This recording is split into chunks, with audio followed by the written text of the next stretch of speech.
The rain didn't fall, it assaulted. Each drop was a silver needle striking the roof of the Mercedes, a relentless drumming that echoed the frantic pulse in Naima's temple.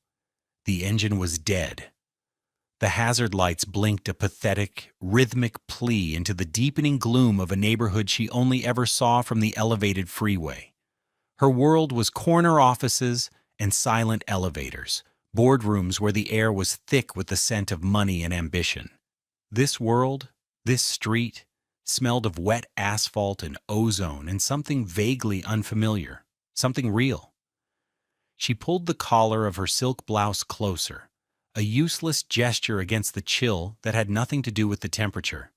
Her phone had one bar of service, a flickering ghost of connection to the life she understood. She was stranded, powerless. A CEO reduced to a woman in a broken-down car. A shadow detached itself from a nearby doorway, tall, broad. It moved with a slow, deliberate gait, undeterred by the deluge. Naima's heart seized, a cold fist of fear clenching in her chest. Every instinct screamed at her to lock the doors, but they were already locked. The figure drew closer, resolving into the shape of a man, his features obscured by the rain-streaked glass and the failing light. He stopped beside her driver's side window. He didn't loom. He didn't threaten. He just stood there, a quiet presence in the storm. Then, he raised a hand and knocked softly, the sound barely audible over the rain's fury. Naima held her breath, her manicured fingers gripping the steering wheel so tightly her knuckles were white. She thought her night was ruined, a catastrophic inconvenience in a life meticulously planned. She had no idea her entire life was about to be saved. And from that moment, everything changed. His life was about to be turned upside down, but that morning, it had begun the same way it always did. Before the sun had fully committed to the sky, Kieran was awake. The small apartment was quiet save for the gentle hum of the refrigerator and the soft, rhythmic breathing of his daughter, Amara, from the next room. He swung his legs over the side of the bed, his bare feet finding the cool wood of the floor. He moved with a practiced economy of motion, the quiet grace of a man who knows his space and his purpose within it. His purpose, for the last 4 years, had been singular and all-consuming. Amara. He dressed in the semi-darkness, pulling on his worn but clean work pants and a soft, faded t-shirt. He was a tall man, with the solid build of someone who worked with his hands. His dark brown skin seemed to absorb the dim morning light, and his hair was cut short and neat, a sign of the deliberate care he took with the little he had. In the small bathroom mirror, he saw the familiar tiredness in his own eyes, a shadow of grief that had become a permanent part of his reflection. He splashed cold water on his face, the gesture a small, daily ritual of renewal. It was a promise to himself and to her that he would keep going, that he would be enough. The heart of the apartment was the kitchen, a small but warm space where the walls were a gallery of Amara's artwork. Crayon suns with wavy arms beamed down next to lopsided butterflies and stick figures holding hands. Kieran's lips curved into a faint smile as he started the coffee. Every drawing was a story, a memory, a piece of the vibrant, beautiful world that existed inside his daughter's head. His late wife Maya had loved her imagination. "She paints the world how it should be, not how it is," she used to whisper, her voice full of wonder. The memory was a dull ache, a phantom limb he still reached for in the quiet moments. At precisely 6:30, he went to Amara's room. She was a small lump under a bright pink comforter, her stuffed giraffe, Gigi, tucked under her arm. Her natural hair, which he had painstakingly twisted the night before, formed a beautiful halo on the pillow. He sat on the edge of her bed and gently brushed a coil from her forehead. "Time to wake up, little bug," he murmured. Amara stirred, her eyes fluttering open. They were large and bright, the color of rich, dark earth, and they held a wisdom that sometimes startled him. "Morning, Daddy," she mumbled, her voice thick with sleep. The next hour was their sacred routine. While Amara ate her oatmeal, her beaded braids clicking softly as she chattered about a dream involving a talking squirrel, Kieran packed her lunch, a turkey sandwich, an apple, a small bag of carrots, and a note drawn on a napkin. Today it was a smiling star. These were the small acts of service that had become his love language. Words were difficult. Actions were true. He knelt to tie her light-up sneakers, his large calloused hands gentle and sure. He checked her backpack for her library book and her favorite blue crayon. He was her anchor, her constant, the quiet, steady rhythm of her entire world. As they left the apartment, her small hand tucked securely in his, he felt a familiar mix of profound love and bone-deep exhaustion. He was just a man, a single father working an HVAC repair job, trying to build a fortress of love and stability around his little girl with nothing but his own two hands. He didn't know that the walls of that fortress were about to be tested by a storm he could never have predicted. Hundreds of miles away, in a world that felt like a different planet, Naima commanded her own universe. Her office was on the 54th floor, a pristine cage of glass and steel that overlooked the city like a queen surveying her kingdom. The view was breathtaking, a sprawling tapestry of lights and motion, but Naima rarely noticed it anymore. It was just a backdrop to the endless cycle of meetings, reports, and strategic decisions that constituted her life. Her desk was a vast expanse of polished mahogany, empty save for a sleek laptop and a single, perfect orchid. There were no pictures, no personal effects. Her life was as curated and minimalist as her surroundings. She was a black woman who had shattered every glass ceiling she encountered, a CEO whose name was spoken with a mixture of awe and fear. Her appearance was part of her armor.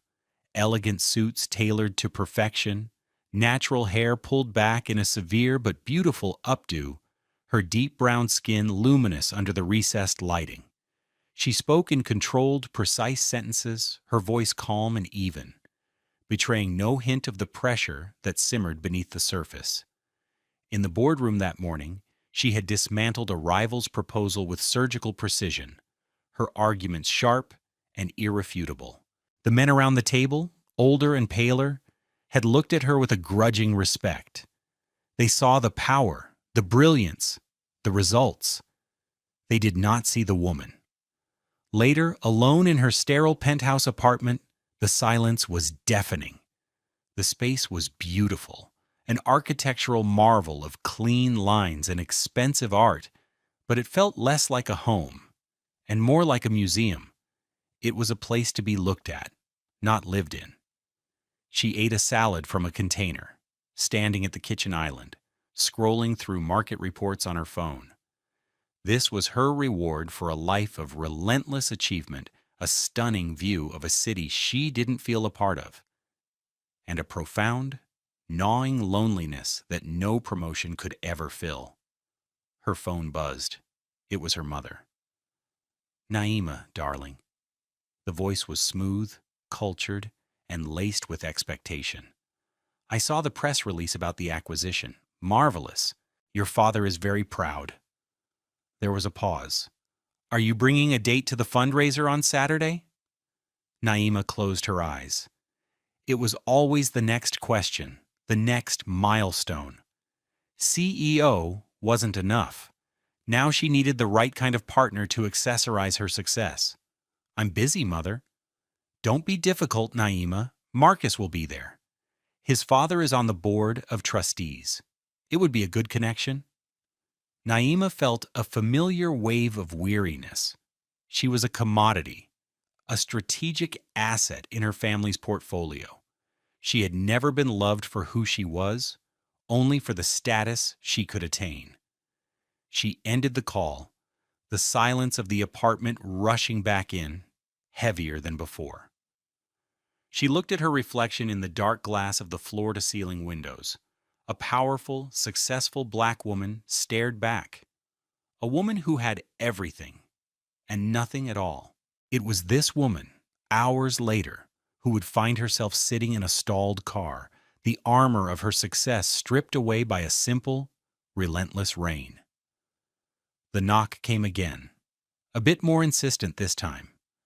Naima flinched. Taking a shallow breath, she pressed the button to lower the window just a crack. "Can I help you?" Her voice was clipped, professional, a shield against the fear. The man leaned down slightly, and his face came into view. He was younger than she'd expected, maybe in his early 30s.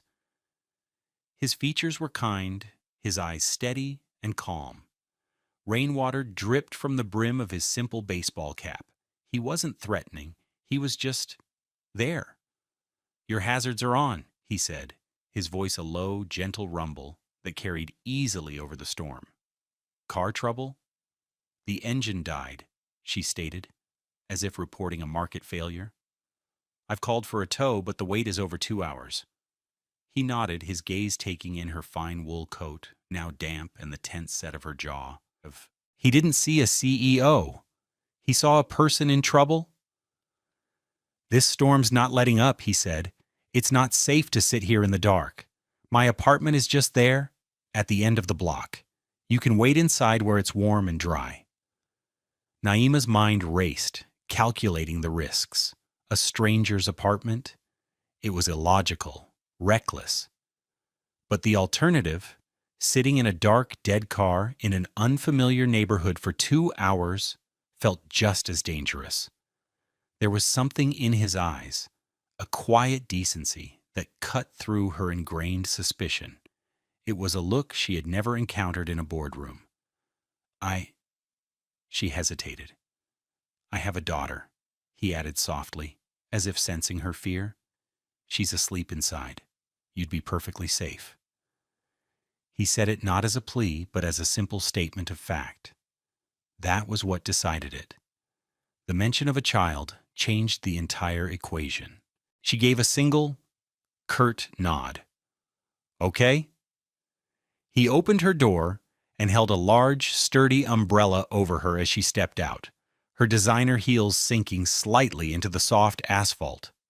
The contrast between them was stark, her tailored suit and his simple work clothes, her palpable anxiety and his quiet calm.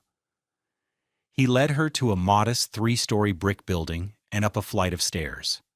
The hallway was dimly lit and smelled of old wood and fried onions.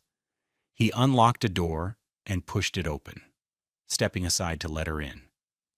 "It's not much," he said, a note of apology in his voice, "but it's dry." Naima stepped inside, and her world tilted on its axis.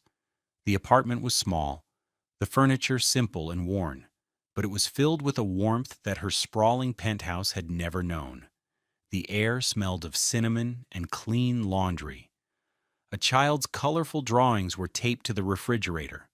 A small pair of glittering sneakers was kicked off by the door.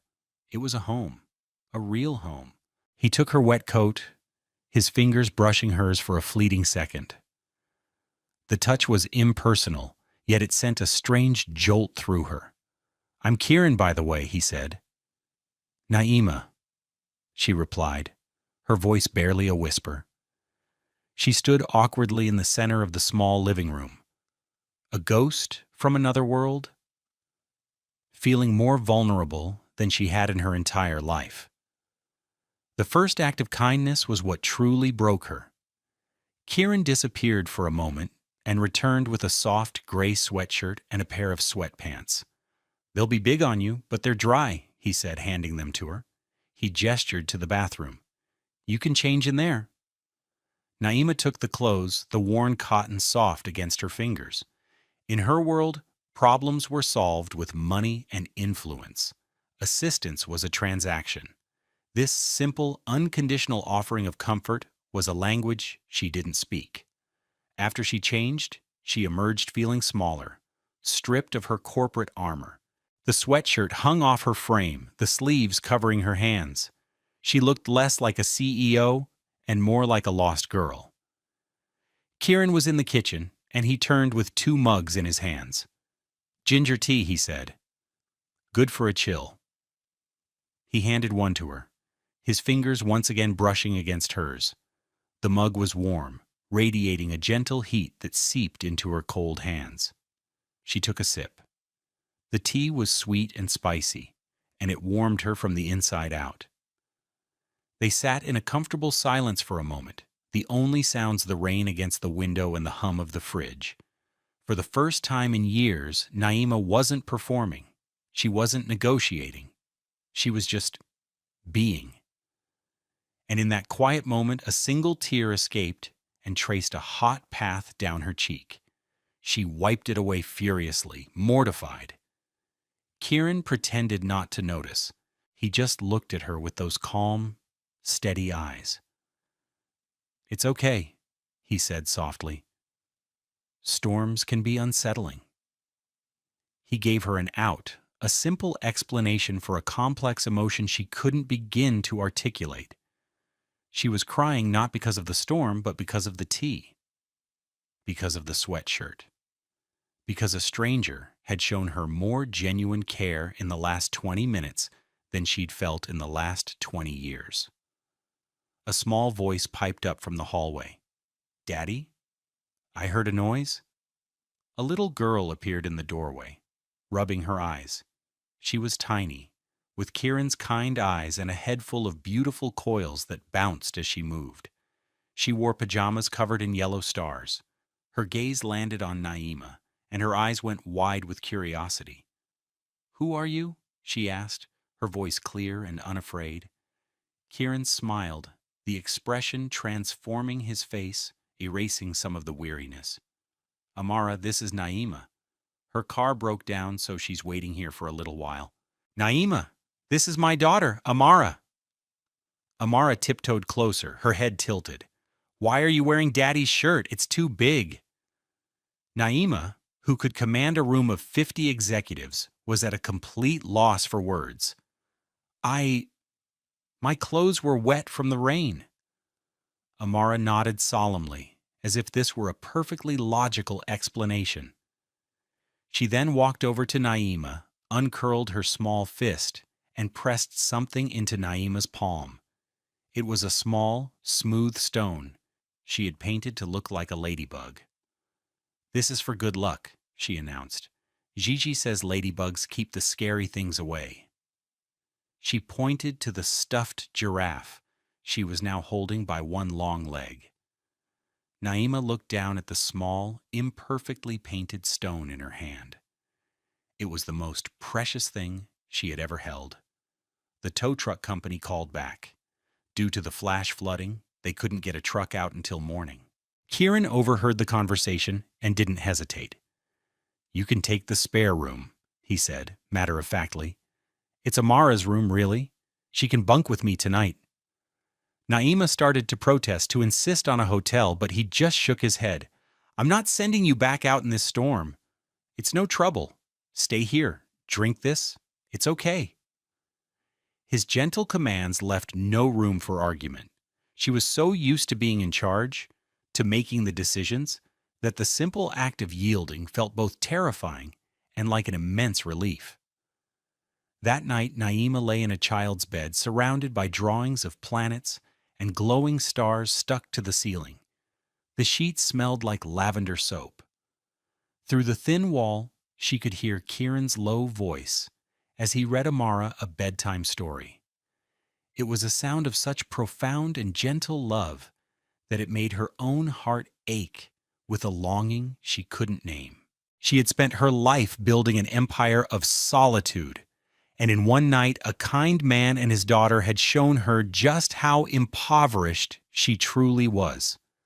The next morning, Naima awoke to the smell of coffee and something burning.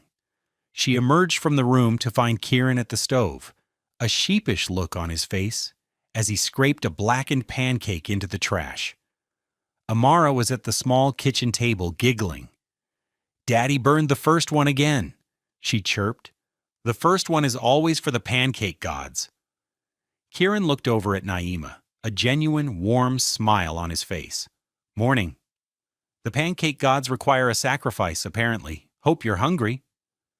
Naima found herself smiling back, a real, unforced smile. I am.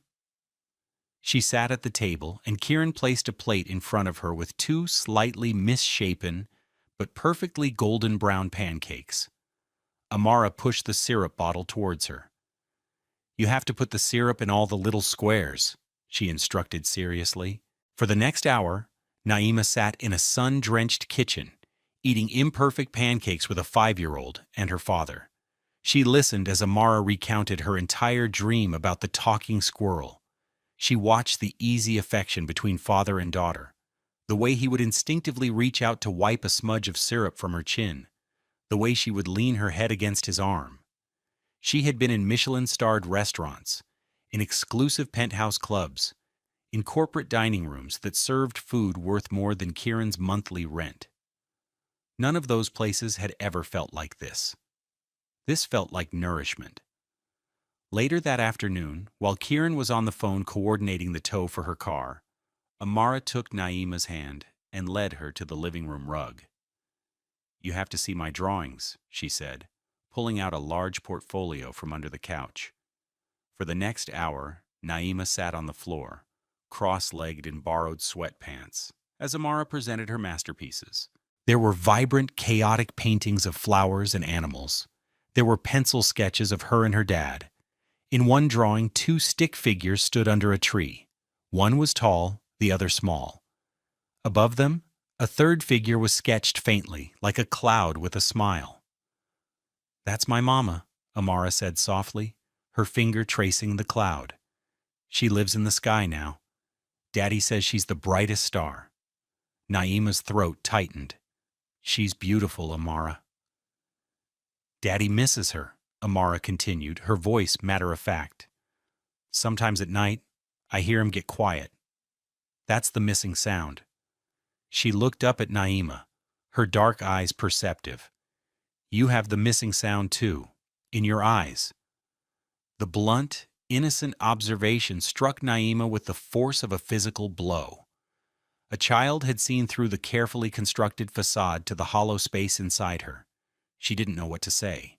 She just squeezed Amara's small hand, her own carefully guarded loneliness laid bare by a little girl with a crayon.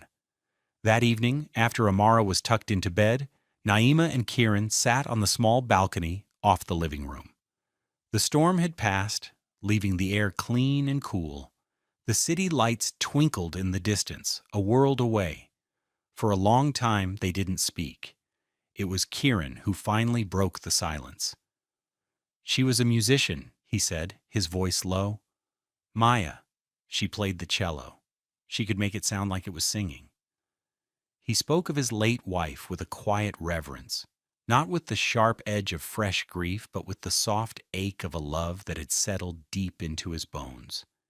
He told her how they met, how she filled their small apartment with music and laughter, how cancer had taken her quickly, leaving a silence that he was still learning to live with. His vulnerability was an invitation. Without thinking, Naima found herself speaking of her own life. Not the curated version from the press releases, but the truth. She spoke of the suffocating weight of her parents' expectations, of a failed engagement to a man who had appraised her like a stock portfolio. He never once asked me what I wanted, she said, her voice thin. He just told me what we would have. She had never admitted this to anyone, this deep wound of being valued, but never truly seen. Kieran didn't offer platitudes or solutions. He just listened. He watched her, his expression full of a gentle understanding that made her feel, for the first time, like she wasn't alone in her gilded cage. In the shared darkness, surrounded by the quiet hum of the city, 2 lonely people shared their wounds and found a fragile, unspoken connection in the space between them. The car was repaired by the next afternoon. Naima had changed back into her own clothes, the crisp suit feeling like a costume now, foreign and stiff. She had insisted on paying Kieran for the repairs, for his time, for his hospitality, but he had gently refused. People help people, he'd said simply, as if it were the most obvious thing in the world. Her driver was on his way. Her old life was calling her back. An awkwardness had settled between them, the unspoken question of what now, hanging in the air. Naima retreated to Amara's room to make a phone call, needing a moment to recalibrate, to slip back into the skin of the woman she was supposed to be. It was her mother. Naima, where have you been? Your father and I have been worried sick. My car broke down, Mother. I'm fine. I'm on my way back now. Broke down where? The driver said he was going to a neighborhood I've never even heard of. Who have you been with?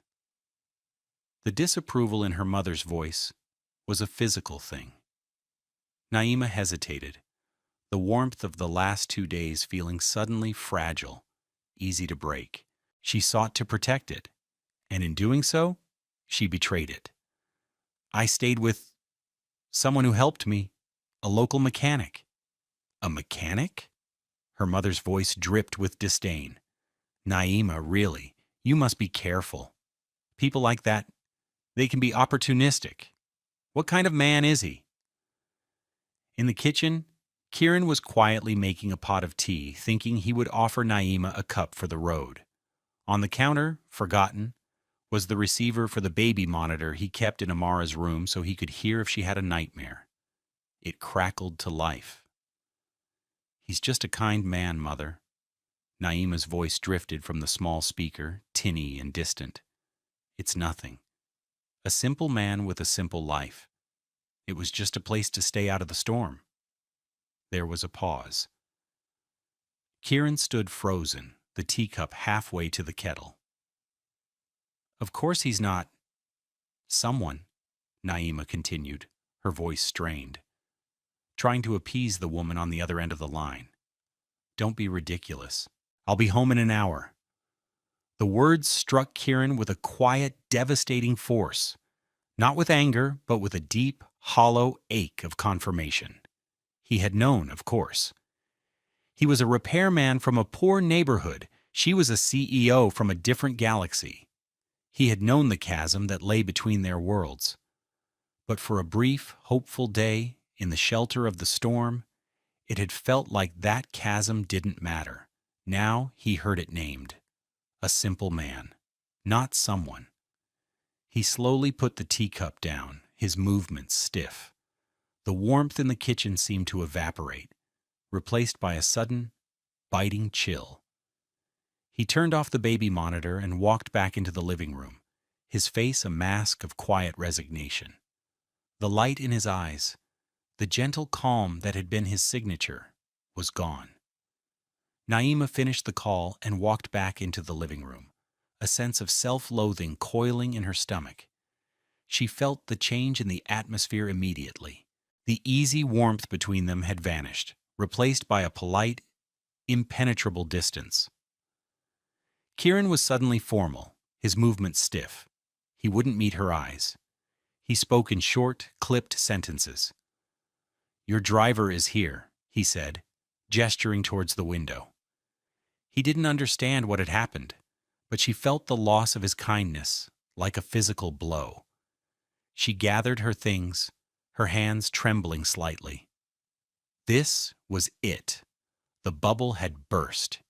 She was returning to her world, he to his. It was the logical, inevitable conclusion. But it felt wrong. It felt like a surrender. As she reached for the door, a small figure darted in front of her. It was Amara. She was holding a piece of paper in her hands, holding it up with a solemn intensity. I made this for you, she said, so you don't forget us. Naima took the drawing. It was a child's simple, beautiful work. On the page, drawn in bright, bold crayon, were 3 stick figures standing under a giant, smiling sun. One figure was tall, with short black hair. One was small, with coils and colorful beads that Amara had drawn with meticulous care. And standing between them, holding both their hands, was a third figure, a woman with her hair in a bun. All three figures were colored in with the same warm, brown crayon. "That's Daddy," Amara said, pointing with a small finger. "That's me, and that's you." She paused, looking up at Naima, her expression impossibly serious. "It's our family." The child's gift. The innocent, devastating declaration. It shattered the last of Naima's defenses.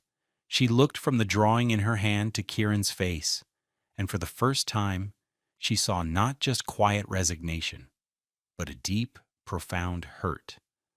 And in that instant, she understood. He had heard. He had heard her reduce him, reduce the beautiful, warm life he had built to a mere inconvenience, to nothing. The boardroom fell away.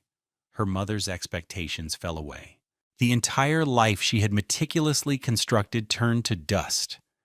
The only thing that was real was the drawing in her hand, the little girl looking up at her with trusting eyes, and the good man whose heart she had just broken. This was her boardroom. This was her climactic decision. She turned back from the door, her entire body trembling. I'm so sorry," she whispered, her voice breaking. She looked directly at Kieran, forcing him to meet her gaze. "What you heard? On the phone? That wasn't me. That was the person I was taught to be, the person I'm tired of being." Her eyes filled with tears, but she didn't wipe them away. "This," she said, her voice growing stronger, gesturing to the small, warm apartment, to the crayon drawings, to him, to Amara. "This is real. This is who I want to be." Without breaking eye contact with Kieran, she pulled out her phone. She found her mother's number and hit dial.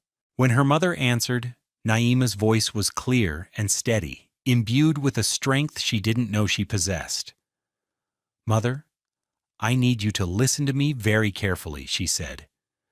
"The man whose home I've been staying in is kinder, stronger, and more of a man than anyone you have ever introduced me to. His name is Kieran. He has a daughter named Amara, and they are not nothing. They are everything." She took a deep breath. "And I'm not coming home just yet." She ended the call, the silence in the room ringing with the finality of her declaration. She had finally chosen. Not a career, not a strategy, but a life. The tension in the room snapped. Kieran stared at her, his expression shifting from pained shock to a dawning, hesitant wonder. The wall he had erected around himself crumbled. He saw not the CEO, not the woman from a different world, but Naima. He saw the courage it took for her to make that call, to dismantle her life in his living room. He didn't speak. He just gave a slow, single nod. It was enough. It was everything. Naima let out a breath she didn't realize she'd been holding. She knelt down and hugged Amara, burying her face in the little girl's hair, inhaling the scent of her shampoo and her innate, childlike hope. "Thank you for the drawing," she whispered. "It's the most beautiful thing I've ever seen." Later that evening, long after her driver had been sent away, they sat on the small balcony again. The air was soft, the sky a tapestry of indigo and distant stars. Naima told him everything. She spoke of the relentless pressure to perform, the hollowness of her achievements, the profound loneliness of a life where her worth was measured in quarterly reports. She spoke of the fear that had made her so dismissive on the phone. The fear of her mother, yes, but more than that, the fear that something so good and real could never truly be for her. Kieran listened, his presence a quiet, comforting anchor in the dark. When she was finished, he didn't offer advice or judgment. He simply reached out and placed his large, warm hand over hers, his thumb gently stroking her knuckles. It was a gesture of solidarity, of acceptance, of being seen. "I see you, Naima," he said softly, And the simple words were more profound than any declaration of love she had ever heard in her life. A few moments later, the balcony door slid open and Amara padded out, dragging her blanket behind her. She climbed into Naima's lap without a word, curling up against her chest and promptly falling asleep. Naima instinctively wrapped her arms around the small, warm body, her cheek resting on the top of Amara's head. She looked at Kieran, and he looked back at her, a small, genuine smile gracing his lips.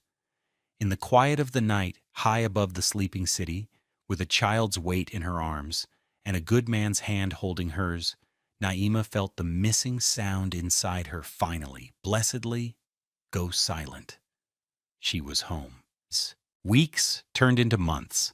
The city shifted from the cool dampness of spring to the full, lush warmth of summer. Naima's life had been irrevocably altered. She didn't leave her job, but she transformed it. She spearheaded the creation of a new charitable foundation within her company, one dedicated to funding arts and music programs in underserved community schools. She spent less time in the boardroom and more time on the ground, in schools and community centers, places that felt as real and warm as Kieran's apartment. Her colleagues noticed the change. The Ice Queen had thawed. There was a new light in her eyes, a softness to her smile. Her penthouse was sold. She moved into a modest but beautiful brownstone, in a neighborhood with trees and parks, a place with room for a garden in the back. It was a home meant for living in, for filling with laughter and the smell of baking bread. Kieran and Amara were a constant, steady presence in it. Their lives began to weave together seamlessly and naturally. There were weekend trips to the farmer's market, lazy Sunday afternoons spent reading in the park, and chaotic, joyful evenings spent cooking dinner together, with Amara acting as the very important head chef. One bright Saturday afternoon, they were all at the park. Naima was pushing Amara on the swings, her laughter mingling with the child's delighted squeals. She wasn't wearing a suit. She was in jeans and a simple t-shirt, her hair down, free to catch the breeze. Kieran watched them from a nearby bench, a look of quiet contentment on his face. He saw her now, not as the powerful CEO who had stumbled into his life, but as the woman who sat on the floor for hours looking at crayon drawings, the woman who knew how to make Amara giggle until she couldn't breathe, the woman who had brought music back into his quiet life. Amara jumped off the swing and ran into a small field of dandelions and buttercups. A moment later, she came running back, her small fist clutching a bright yellow flower. She ran straight to Naima, her face alight with a secret. "Daddy says if you love butter, it shines on your chin," she said, her voice full of conspiratorial glee. She stood on her tiptoes and held the buttercup under Naima's chin, casting a soft, golden glow on her deep brown skin. Amara gasped in delight. "See? You love butter. You really, really love butter." Naima laughed, a sound so full of pure joy it seemed to make the whole park brighter. She looked over at Kieran, her eyes shining.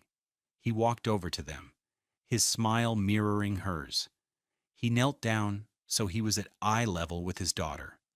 "You know what else that means, little bug?" he asked softly. Amara shook her head. He looked at Naima, his gaze so full of love and admiration it took her breath away. "It means she's staying forever." Amara's eyes widened. "Forever?" she whispered, looking at Naima. Naima's heart felt like it would burst. She knelt down too, so the three of them were in a small circle, their heads close together. She looked from Amara's hopeful face to Kieran's loving one. This was her family. Not by blood, but by choice, by courage, by the grace of a storm and a broken-down car. "Yes," she whispered, her voice thick with emotion. "Forever." And so it was that a life was rebuilt, not on a foundation of wealth or status, but on the simple, solid ground of kindness. For true worth is not found in the height of the building where you work, but in the depth of how you are seen. Family, they learned, is not always the one you are born into, but the one you are brave enough to build. It is forged in the quiet moments, in a cup of ginger tea, in a shared wound, in a child's drawing of three brown-skinned figures holding hands under a benevolent sun. It is the simple, profound, and life-altering magic of choosing to stay.